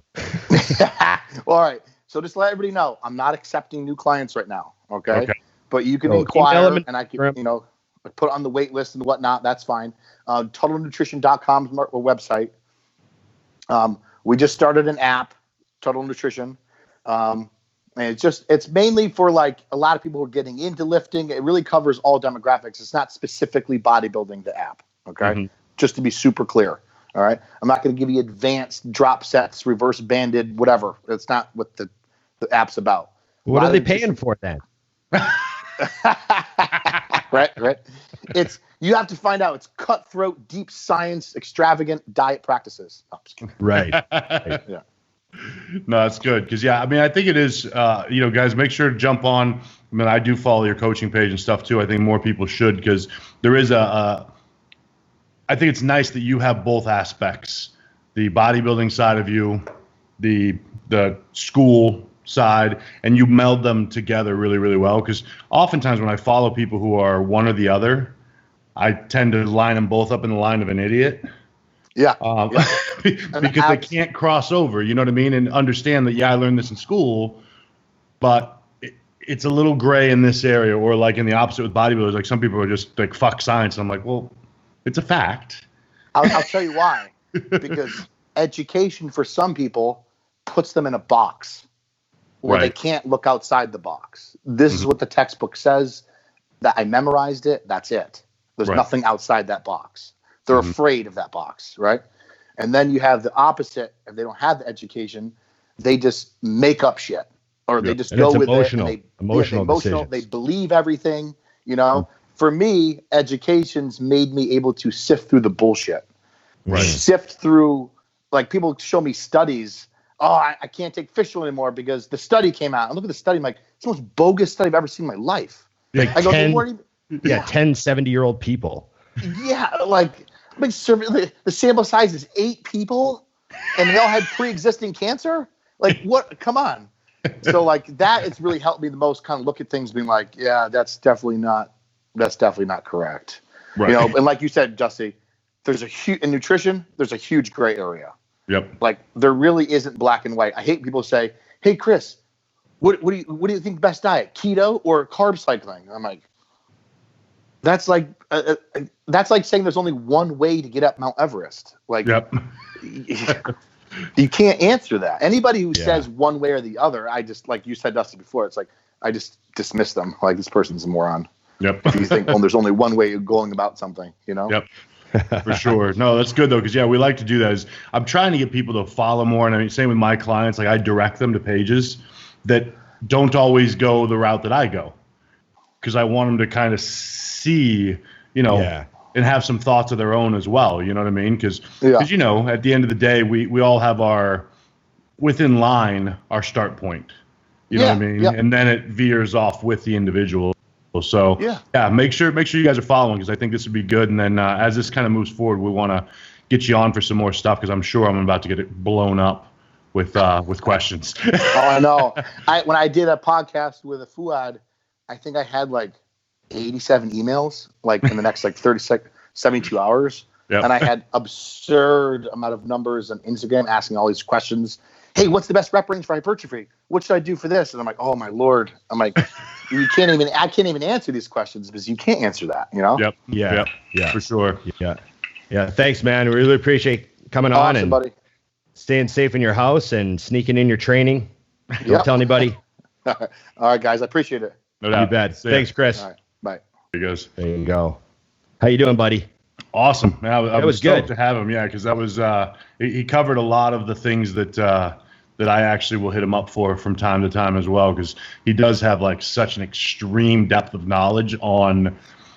I'll hit walls occasionally with people on that are just have wacky digestion things, and I think I want to believe there's something I'm not seeing, right? And oftentimes you find out no.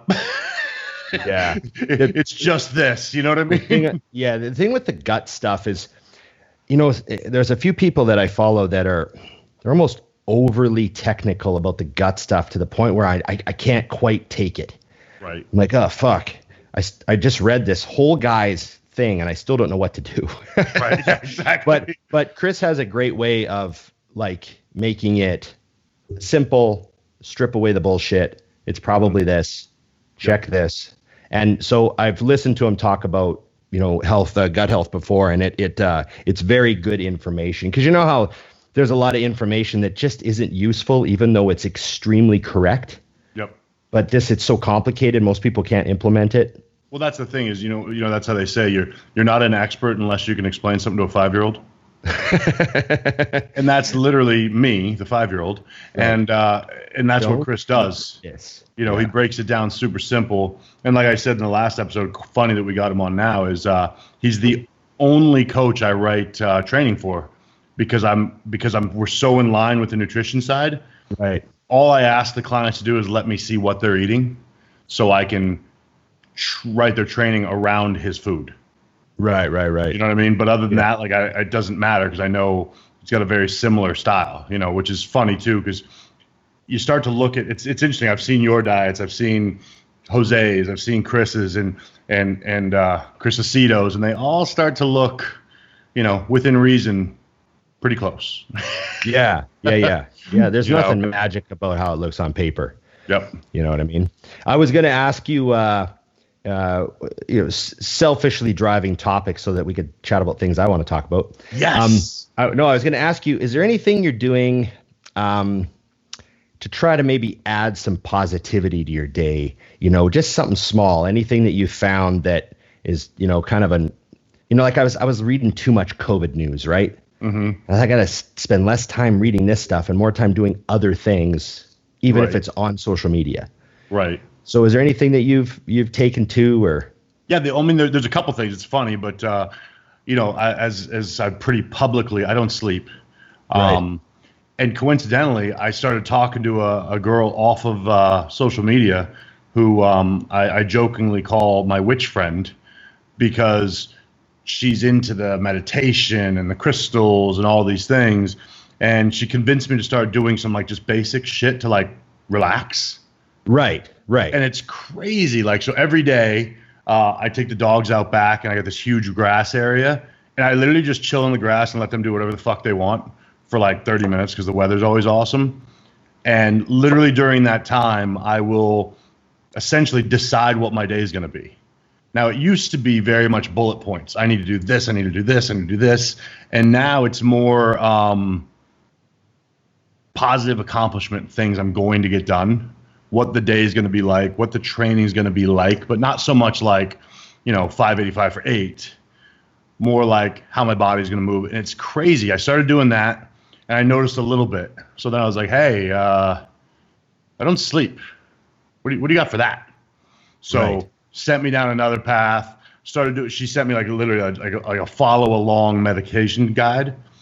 Did it for a couple days. My brain was couldn't do it. Did you say medication or meditation? I did a little bit of both. I medicate nightly already, but no. And then all of a sudden it started working.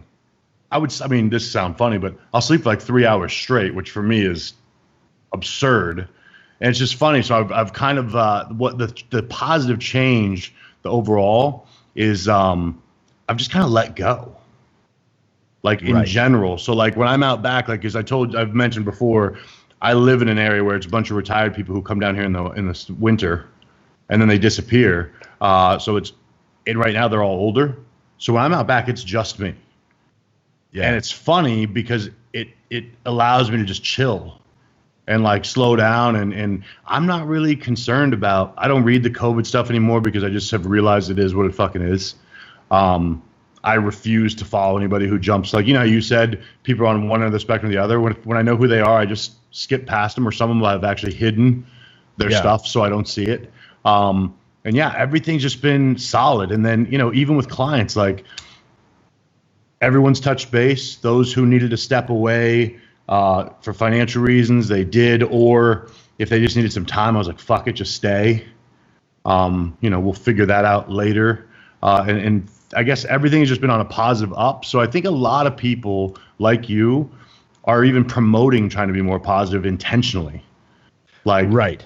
Let's stop with the end of the world bullshit and start thinking like, okay, but what do we have? Like, you know, when I go to the gym right now and I talk to people who are not, I think a lot of people have realized how important that was to them, so much more than they even realized. Like, so the appreciation for it is through the roof, you know? Yeah. Like, I used to just go to the gym because it was always there. You don't think about the fact that one day you might not be allowed. Yeah, it's definitely something. Yeah, I know a lot of people are really shocked at what removing that gym time has done to them, and they're trying to find a way to deal with it. And you know, I'm just so fortunate I can still train. Like I don't even like telling people I can still train. I feel right. You know, but I mean, think it's across the board, right? Though I mean, like I've never had a moment in my life, thankfully, that I might not be able to get the food I want. Right. So I'm literally finding myself like I feel like lucky every time I make a fucking meal. Yeah, I know what you mean, man. Because I have the meal I'm supposed to eat. And I don't know, I hope that all of us try our best. Number one, when everybody keeps saying when things get back to normal, they're never going back to normal. We will never see that again. But when it goes back to our new normal, our new comfortable, I hope that those of us who've experienced this remember it and then do our best to pass it down, because it was that scary to be like, holy fuck, like what if a person who has the financial means and everything still can't get what they need? Yeah. Yeah, like, you know what I mean? You don't ever. I know there was a lot of, you know, this could go badly. So, but I'm pretty, you know, I'm pretty positive we're gonna get through this, and I don't think the new normal is going to be terrible. I think the new normal is going to be quite normal, but we might not be shaking hands anymore. I think the new normal will be better. The new normal might just be that there's no concerts for a year. Right. Yeah, I don't think our lives are going to be ruined or anything. I think everyone understands we have to also, when it's time to go back, I think there's going to be a movement to encourage people to go back, because we need that as well. There's going to be there's going to be hashtags like hug a friend and, like, you know what I mean? Like that sort of shit. Like we're going to have to make ourselves get back on the horse. Yeah, so, I had that today, actually. Yeah. I went into the grocery store, and one of the ladies who I know from my condos, her husband was with her. I've never met him before. It was that awkward thing where I was like, hey. I literally go to him, I go, I know we would usually shake hands, but I don't think we're supposed to. Like, yeah. Because I felt like a child that didn't know what to do, because you can't. But when you grew up that way, I mean, dude, I've been shaking hands since I could walk. Like my dad taught me, like, you're going to talk to an adult, you talk to an adult. So it's like, when you realize, like, holy shit. I had an awkward moment. I saw an old friend, and she's been in a really bad car accident. So she was like in the hospital for a long time. And she was like really, really hurt. Like she broke her back and all this shit. And she dropped by the gym to grab a hoodie the other day. Because, you know, a lot of people are coming by the gym to buy hoodies because they want to support the gym, right? It's been awesome. That's awesome. So she's like, I'm back in town. I'm going to drive up and come. And I like saw her at the door and like, hey. And like, I didn't, like, normally I would give her a hug, hello. Right. But I didn't. And then it was like weird because I was like, hey. And then she kind of went like, hey. And it was like this just weird thing that just like, you know what I mean? But you know what's happened to the other person too. Yeah. Because I'm a bit of a hugger too, right? Like that's just how I am. You know, I'm that age group where, you know, I haven't seen someone for a while. And it's like, hey, you know, fucking give him a hug. But it's just kind of that'll be an adjustment. Yeah, for sure. So that's gonna be very hard for some of us who that's how you grew up. I mean, you know, because living here, especially with the Spanish culture, like if you went to your friend's house, you found mom, gave her a hug, found grandma, gave her like, and a kiss. Walk in and leave unseen, even if everyone's gone. Like if they're in their rooms or out back, you fucking find them. Yeah. Or you're a prick. Yeah, I know what They you mean. will call your ass out the next time you're over. That's for damn sure. So yeah. It's definitely weird. Well, what about you? What are your tweaks you're doing? Well, I normally get really annoyed when people include me in, well, not really annoyed. I'm not a dick, but I normally when people include you in those challenges. Yeah. They're like, shit, I don't want to post for 10 days straight. I don't want to post for 20 days straight. But I'm a music guy, and I got hit with 2 challenges. I think I saw one of them, and they're fun for me. I'm like, this is actually fun. So one of them was on Facebook, and the challenge I got hit was posting 10 album covers in 10 days. Mm-hmm. They're not necessarily your favorite albums. They're albums that shaped you. Right. No explanation. You can't explain them. You just have to post the cover. Right. And just nominate someone else. Right. So I'm up to day 3 now. But I thought, well, what are my 10 albums going to be? Because it's 10 albums that shaped you, right? Like affected you and changed you and kind of sent you off in a direction. And I'm like, that's not your favorite albums. It's not your best albums. Yeah. But they're key, right? Yeah. So I started making a list. I wound up with 22 records. No shit. I was like, fuck, I got to pick 10 of these? How the fuck am I going to do this?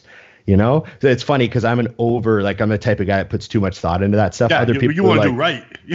Yeah, other people are like, yeah, that album's on there, and they just throw it up. But I'm like, no, man, it's got to be right. I don't want to. It's got to be right.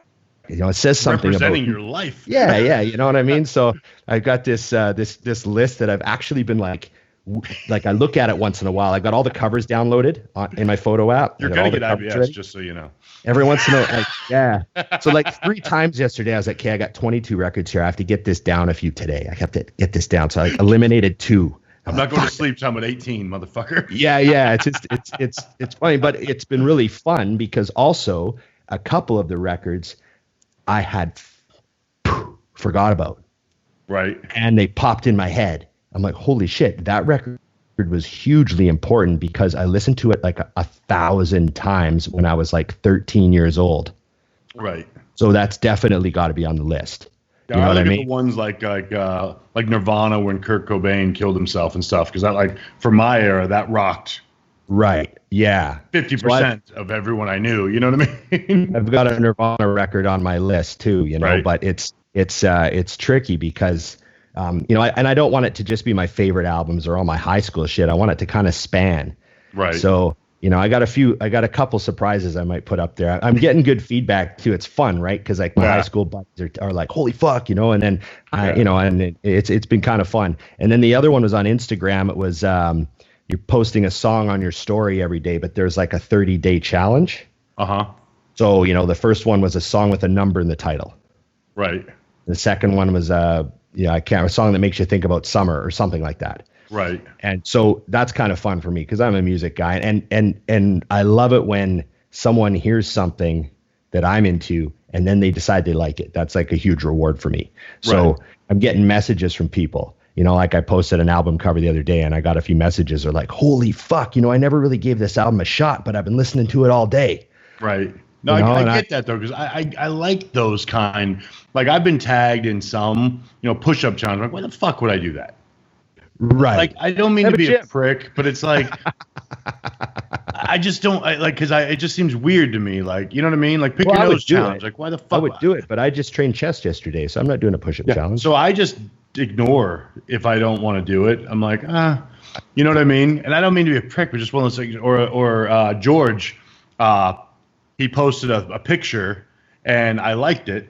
I don't know what the fuck the picture was, but whatever. And he said, oh, sorry to do this to you, but anybody who likes this picture now has to post a picture where they look weird. And I'm like, yeah, I'm not going to do that. I don't even answer. I'm just like, okay, no. Yeah. It's funny because, I just don't mind skipping. But something like that, I totally get it because I like or I have some people that will do a Q&A and they're not in the industry. So I like to ask them fucking deep questions to get into their psyche. Cause then I hear their answer back and I'm like, God, this is why I like this person so much. So I woke up this morning and I got a couple people sent me this. It's a screen recording of Chris Aceto's live the other day. Oh shit. And I'm gonna play it. All right. because. Okay, I'm gonna play it here. Let me sort this out. Someone my friend Val. I don't know if you. Yeah, I know Val. Val. Yeah. He just writes on his. Chris Aceto's on the chat, and Val goes, Jay Cutler versus Ron Partlow. I don't win this, by the way. Shocking. Okay. Jay Cutler versus Ron Partlow.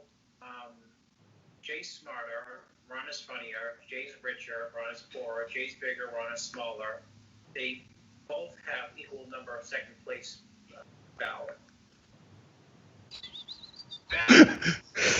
That's fucking gold. They both have an equal number of second place. Jay is smarter, Ron is funnier. So I got 1 out of 4. And you got funny. Thank God I wasn't in there. Hey, funny gets you places. But I can't believe see, you know what's funny? Like, if somebody were to ask me, this is a fun fact about Ron. If someone were to say to me, okay, you have to choose someone to tell the story of your life, I would say I want Ron Partlow to tell the story in Morgan Freeman's voice. Because Ron is the greatest storyteller of all time, and even if my life was not that exciting, people would want to fucking listen to Ron say it. Oh, yeah, I'd sauce it up good, man. There'd be some good stories. I don't know how it came up someday. Somebody was asking me something, and I was like, Ron is the greatest storyteller of all time. Oh, that's an honor. So, like, anytime you start a story, I'm like, this is going to be good. Why? Because you wouldn't fucking start it if it wasn't good. You know, it's funny. I get that from my dad. I remember when I was a kid, my dad would sit there quiet, right? And there'd be, company would be over. There'd be 10 people, some relatives and neighbors or something, and everyone's drinking a rum. You know what I mean? Farm kid, right? And, there'd be people laughing and talking, and then an opening would come up, and my dad would step in with a story. And the whole room would go silent, and everyone would just listen to him. And it was all about the details. Like he remembered everything. Like right. He described the guy's belt buckle because it turns out later it's relevant. At the time, he's just a great storyteller. So I grew up around my dad telling stories like that, where you could just like everyone would listen, and then at the end of the story would be like everyone would be like, oh, like there's like a big end to the story, right? And I always tell people my dad was a craftsman, right? Because another person might have told the story like, I almost went bankrupt once, but I worked things out with the bank, and we had a good year the next year, and that's a story. But my dad could take that story and make it 5 minutes and make you like, holy fuck, no way, like you know what I mean? So See, that's exactly how I look at it though. Like if you and I were doing something together, and then somebody said, "Tell us about that story," I'd be like, "Tell them the story, Ron." Trust me, you want Ron to tell the story. I was there; it was awesome, but I won't remember it correctly. Well, I got invited on this podcast. There's this Australian guy that I made friends with on Instagram, and he wants me to go on his podcast. And his podcast is all just stories from different wacky people. That's fucking gold for you. Yeah, so I think they're kind of short, but it's just like, all we want to do is this crazy story. So they'll have on like an MMA fighter, and they tell like some crazy stories, and that's it. And then they'll have on like a guy that owns, a business, and he tells some crazy stories. Like it's just a sort of people. That's fine. And so I'm trying to decide get this podcast info because I'm trying to decide but I don't know. Like I said, I need a topic. Like you can't just ask me for stories. Like give me a topic and I can figure something out. Right. You have no idea how much information is in here. What a starting point. Well, you also call me the king of useless facts that no one needs to know. Yeah. So, But they end up in some of these stories sometimes. Fuck, I didn't need to know that. Well, I'll consider you for one of my music challenges coming up, Dusty, because I'd like to see what albums you would pick. Nice. So I will see are you even on Facebook? No. I mean, yes, I have accounts up there, but no. Yeah. Facebook's kind of like, I don't think I could access them anymore. I would need someone to break in for me. I don't do anything on Facebook except push my Instagram to it. Yeah. See, I got to the point because I too many people speaking that have nothing to say. Yeah. In fact, I push my Instagram to my like pro page. Yeah, to your fan page. My personal page, I don't think I've touched it in years, and all of a sudden I'm on there posting albums now. So everybody's like, "Thought that guy was gone." He's dead. Yeah. Cross him off the list then. Okay. Well, good enough, man. Yeah. So we got, this was 35, right? Yeah. And they're still listening. Can't Shit. believe it. Thanks, Mom. Yeah. You know, download, just to give us some numbers, right? Download. Exactly. So remember, everybody, I should have said this top of the show. He can cut this and insert it. Remember to like, subscribe, comment, and share. It really helps us out. Think about the algorithms. Think about it. We need to be pushed. So do all that for us. And let us know what you think of the guests, and, give us feedback, because, we try to do the show based on what we hear from you guys. And, so far everyone just tells us how awesome everything is, Dusty. I don't know what to tell you. It's been awesome. It actually throws me off still, because I a couple of weeks ago I was in a store, and this guy comes up and he beelined it, boom, right to me, and I'm like, hey, I didn't. First of all, you're too close. Yeah, 6 feet. And literally he goes, I'm listening to it right now. Oh, that's funny. I was like, oh shit, yeah. Yeah. I was like, oh, that's fucking awesome. Yeah, it was great though, because he walked right up and he goes, I'm listening to you guys right now. And it was like a Thursday, and he walked away. Remember I made that joke about people can't listen to us when they train? Right. And then we got tagged in a bunch of pictures of people with like us on the TV and the home gym. Yep. So that's good. We have to tell some more hardcore stories for them. Get in on the while they're doing their arm days or whatever. Yeah, they can push it back to their heavy set. They know when to push play for that part. Yeah. Okay, thanks, buddy. No doubt. Fire this up. Have a safe week. Fucking bend that curve. You personally bend it. Fucking get it down. No doubt. Everybody at home, just hang tight. Your gyms will hopefully all reopen. So if it's possible for you to support your gym in some way, buy a hat or something. Do something to support your gym, local gyms, and let's get through this. Yes, sir. Personally invested in that one. Yeah, me and too. Remember the mutant codes. Yes, Dusty 20. Big Ron 20. You can use those codes for anything that's not already on sale. Help us out. Help you out. There we go. Let's do it. Thanks to Scott McNally. We don't shout him out all the time, but he's sitting online with us all the time, editing everything and making it happen. And we'll see you again next week. Till next Remember, time. it's just bodybuilding.